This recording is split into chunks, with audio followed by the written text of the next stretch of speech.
Hi friends, కొత్త సంవత్సరంలోకి అడుగుపెట్టేశాం. ఇప్పుడు నేను చెప్పే 20 సూత్రాలని వింటే ఈ సంవత్సరం ముగిసేసరికి మీ జీవితం పూర్తిగా మారిపోతుంది. ఆ సూత్రాలేంటో చూసేద్దాం. వీడియోని చూసే ముందు వీడియోకి ఒక లైక్ చేయండి. మొదటిది, మీరు హాయిగా సులభంగా కూర్చున్న చోటు నుంచే డబ్బు సంపాదిస్తానని నిర్ణయం తీసుకోండి. మన ఆలోచనలు, నమ్మకాలు అన్నీ విత్తనాల వంటివి. మనం ఎలాంటి విత్తనాలను వేస్తే అలాంటి ఫలితమే వస్తుంది. కాబట్టి మీరు హాయిగా సులభంగా కూర్చున్న చోటు నుంచే డబ్బు సంపాదిస్తానని నిర్ణయం తీసుకోండి. అప్పుడు మీ subconscious mind law of attraction ప్రకారం మిమ్మల్ని అలాగే చేస్తుంది. రెండవది, వీలైనంత డబ్బు, సంపద, ఐశ్వర్యం అన్న ఆలోచనలతో నిరంతరం కూడి ఉండండి. మీకు తెలుసు కదా, మనం నిరంతరం దీని గురించి ఆలోచిస్తే అది మన జీవితంలోకి వస్తుంది. సో డబ్బు, సంపద, ఐశ్వర్యాన్ని నిరంతరం ఆలోచిస్తే వాటిని విశ్వం మనకు ఆకర్షిస్తుంది, అట్రాక్ట్ చేస్తుంది. మూడవది, మీకు కావలసిన వాటి కోసం ఆలస్యం చేయకండి. వీలైనంత తొందరగా పొందే పని చేయండి. మనం కోరుకున్నది మనకు దక్కినప్పుడు ఎంతో ఆనందం కలుగుతుంది కదా. మరి ఆ ఆనందాన్ని ఆలస్యం చేయడం ఎందుకు? మనం కోరుకున్నదాన్ని సాధించినప్పుడు మన ఆత్మవిశ్వాసం పెరుగుతుంది. ఇది మనం మరింత పెద్ద లక్ష్యాలను సాధించడానికి ప్రేరణ ఇస్తుంది. నాలుగవది, వీలైనంత మౌనం వహించండి. మనం మౌనం వహించడం వలన మనం మన సొంత ఆలోచనలు, భావనలు, కోరికలను స్పష్టంగా గమనించగలము. మౌనంగా ఉన్నప్పుడు మన మనస్సు కొత్త ఆలోచనలను, ఆవిష్కరణలను సృష్టించడానికి సిద్ధంగా ఉంటుంది. మౌనంగా ఉన్నప్పుడే మనం బాహ్య ప్రపంచం నుండి తప్పుకుని మన అంతర్గత శబ్దాన్ని వినగలము. ఐదవది, ఇతరుల విషయాలలో, సమాజపరమైన విషయాలలో తలదూర్చకండి.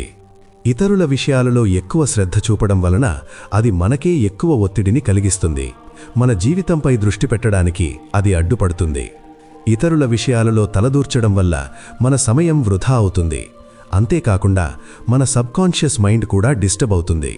అందుకే మీ విషయాల్లో తప్ప ఇంక ఏ విషయాల్లోనూ తలదూర్చకండి.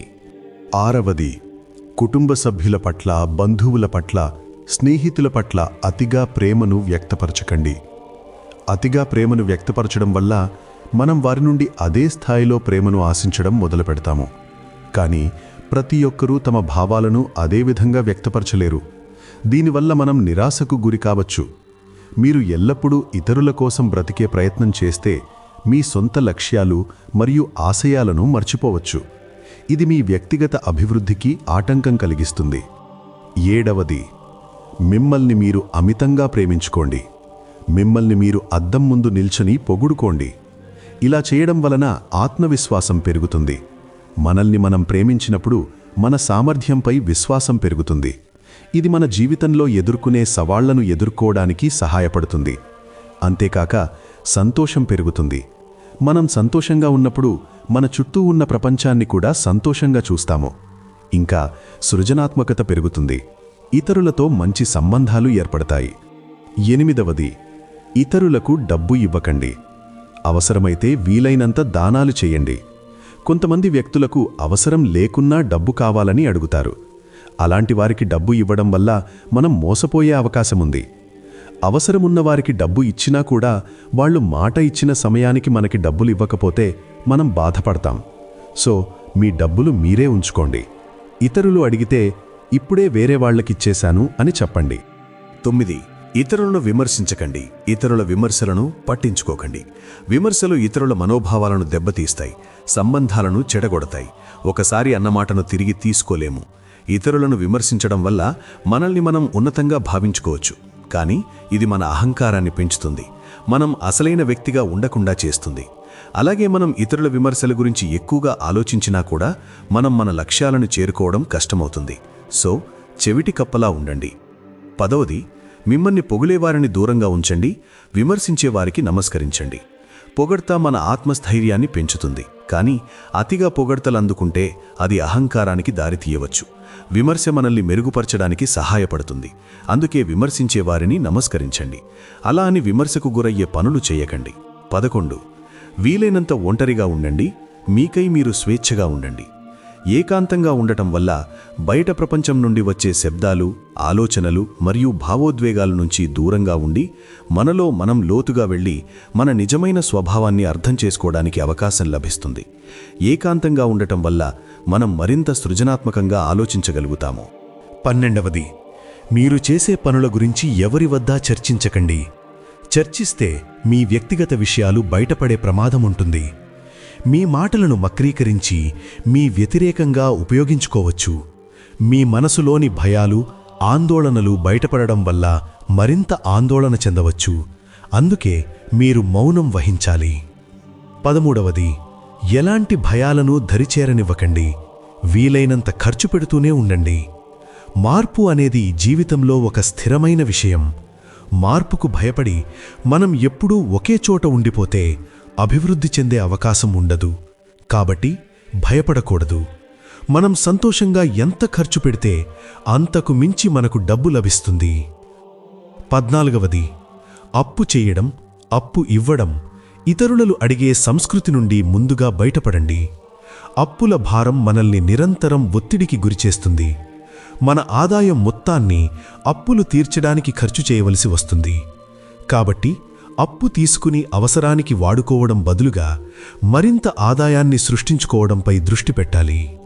15వది, వీలైనంత ఒంటరిగా ఉండండి. మీకై మీరు స్వేచ్ఛగా ఉండండి. ఒంటరిగా ఉండటం వల్ల మీకు కొత్త కొత్త ఆలోచనలు, కొత్త కొత్త ఐడియాలు వస్తాయి. మీ సబ్కాన్షియస్ మైండ్ మీతో మాట్లాడుతుంది. యూనివర్స్ మీతో ఏదైనా చెప్పడానికి ప్రయత్నిస్తుంది. సో మీరు ఎప్పుడైతే ఒంటరిగా ఉంటారో అప్పుడు మీతో ఎవ్వరూ మాట్లాడరు. కాబట్టి మీకు మీ సబ్కాన్షియస్ మైండ్ లేదా విశ్వం మీరు ఏం చేస్తే బాగుంటుందో గైడ్ చేస్తుంది. ఆ గైడెన్స్ని మీరు పట్టుకొని ముందుకు సాగితే మీరు జీవితంలో ఎంతో ఎత్తుకు ఎదుగుతారు. మీరు అనుకున్న పనులన్నీ చాలా అంటే చాలా సులభంగా చేయగలుగుతారు. ఇక్కడ ఒంటరిగా అంటే ఏకాంతంగా ఉండటం. 16వది, మీరు ఏం చెయ్యాలన్నా ఇతరుల సలహాలు, కుటుంబ సభ్యుల సలహాలు తీసుకోకుండా మీరే నిర్ణయం తీసుకోండి. ఇతరులకు పనిచేసింది మనకు పనిచేయకపోవచ్చు. మన లక్ష్యాలు వాళ్ల లక్ష్యాలకు భిన్నంగా ఉంటాయి. కాబట్టి మన జీవితం గురించి మనమే నిర్ణయాలు తీసుకోవాలి. అప్పుడే సక్సెస్ అవుతాము. 17వది, వ్యాపారం పోయినంత మాత్రాన బాధపడుతూ పదే పదే ఆలోచించకండి. ఇంకా ఉన్నతంగా విశ్వం మీకు ఏదో ఇవ్వబోతుంది. దానిపై దృష్టి పెట్టండి. ఎందుకంటే ఒకచోట నష్టం జరిగితే మరో చోట లాభం ఉంటుంది. ఒక వ్యాపారం పోవడం వల్ల కొత్త అవకాశాలు వచ్చే అవకాశం ఉంటుంది. మనం ఆ అవకాశాలను గమనించి వాటిని సద్వినియోగం చేసుకోవాలి. విశ్వం మనకు ఎల్లప్పుడూ మంచి చేయాలని కోరుకుంటుంది. మనం విశ్వాసంతో ముందుకు సాగితే మనకు మంచి రోజులు వస్తాయి. 18వది, మీ యొక్క ఆలోచనల తాలూకా భావ ప్రకటనలని ఈ విశ్వంలోకి స్వేచ్ఛగా ప్రకటించండి. మన ఆలోచనలను విశ్వంలోకి స్వేచ్ఛగా ప్రకటించడం వల్ల మనకే స్పష్టత వస్తుంది. మనం ఏమనుకుంటున్నాం, ఏమి చేయాలనుకుంటున్నాం అనేది విశ్వానికి స్పష్టంగా తెలుస్తుంది. 19వది, ప్రకృతిని, పరిసరాలను ప్రేమించండి. ఇతరులకు హాని కలగకుండా జీవించండి. ప్రకృతి మనకు ఆహారం, నీరు, గాలి వంటి వాటిని అందిస్తుంది. అవి లేకపోతే మన జీవనమే లేదు. కాబట్టి ప్రకృతిని ప్రేమించండి. 20వది, ఒక చక్రవర్తిలా హుందాగా ప్రవర్తించండి. మీరే ఆర్డర్ చేసే విధంగా జీవితాన్ని మలుచుకోండి. ఎందుకంటే మనం చక్రవర్తిలా హుందాగా ప్రవర్తిస్తే ఒక మహారాజులా, ఒక మహారాణిలా తయారవుతాం. ఈ సూత్రాలను మీ జీవితానికి వర్తింపచేయండి. అద్భుతాలను మీరే చూడండి. మీ విజయం ఇక్కడి నుండే మొదలవుతుంది. మర్చిపోకుండా సబ్స్క్రైబ్ చేసుకోండి. Thank you.